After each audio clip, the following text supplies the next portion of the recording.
Friends, ಎಲ್ಲರಿಗೂ welcome to the tech tips with Charan YouTube channel. ಇಂದಿನ ವಿಡಿಯೋದಲ್ಲಿ ಕೆಇಎ ಅಭ್ಯರ್ಥಿಗಳಿಗೆ ಒಂದು ಪ್ರಮುಖ ಅಪ್ಡೇಟ್ ಬಂದಿದೆ.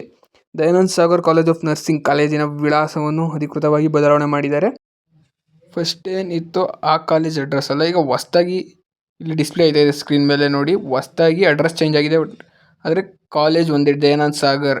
ಯಾವುದೇ ಬೇರೆ ಡೌಟ್ ಇಲ್ಲ. ಡೌಟ್ ಇದ್ದರೆ ಕಮೆಂಟ್ ಬಾಕ್ಸ್ನಲ್ಲಿ ನೀವು ಕೇಳ್ಬೋದು. ಅಡ್ರೆಸ್ ಮಾತ್ರ ಚೇಂಜು. KCETಲಿ ನೀವು ಆಪ್ಷನ್ ಎಂಟ್ರಿ ಮಾಡ್ಬೇಕಾದ್ರೆ ನರ್ಸಿಂಗ್ ಅವರು ಕೆಳಗಡೆ ಅಡ್ರೆಸ್ ಇರುತ್ತೆ, ಅಡ್ರೆಸ್ ನೋಡ್ಬೋದು ನೀವು. ಡೈರೆಕ್ಟರ್ ಆಫ್ ಮೆಡಿಕಲ್ ಎಜುಕೇಷನ್ ವತಿಯಿಂದ 21/7/2026 ರಂದು ಕೆಇಎಗೆ ಕಳಿಸಲಾಗಿದೆ ಅಧಿಕೃತ ಪತ್ರವಾಗಿದೆ. ವಿದ್ಯಾರ್ಥಿಗಳು ಗಮನಿಸಬೇಕಾದ ವಿಷಯ ಏನೆಂದರೆ ಇದು ಕಾಲೇಜಿನ ವಿಳಾಸ ಬದಲಾವಣೆ ಮಾತ್ರ. ಕಾಲೇಜಿನ ಮಾನ್ಯತೆ ಅಥವಾ ಪ್ರವೇಶ ಪತ್ರಿಕೆಯಲ್ಲಿ ಬೇರೆ ಯಾವುದೇ ಬದಲಾವಣೆ ಈಗ ಪತ್ರದಲ್ಲಿ ಉಲ್ಲೇಖಿಸಿಲ್ಲ.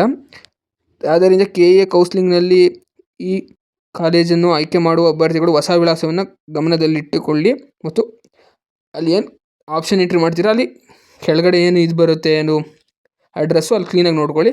ಇಂತಹ ಕೆಇಎ, KCET, ನೀಟ್ ಹಾಗೂ ಅಡ್ಮಿಷನ್ ಸಂಬಂಧಿತ ಎಲ್ಲ ಅಧಿಕೃತ ಅಪ್ಡೇಟ್ಗಳನ್ನು ಪಡೆಯಲು ನಮ್ಮ ಟೆಕ್ ಟಿಪ್ಸ್ ಬೈ ಚರಣ್ ಚಾನಲ್ಗೆ ಸಬ್ಸ್ಕ್ರೈಬ್ ಆಗಿ ಮಾಡಿ ಮತ್ತು ನಿಮಗೆ ಸಬ್ಸ್ಕ್ರೈಬ್ ಮಾಡಿ ಬೆಲ್ ಐಕಾನ್ನು ಆನ್ ಮಾಡ್ಕೊಳ್ಳಿ. ಆಗ ನೋಟಿಫಿಕೇಷನ್ ಬರುತ್ತೆ. ನೋಟಿಫಿಕೇಷನ್ ಮೂಲಕ ನಮ್ಮ ವೀಡಿಯೋನ ನೀವು ನೋಡ್ಬೋದು.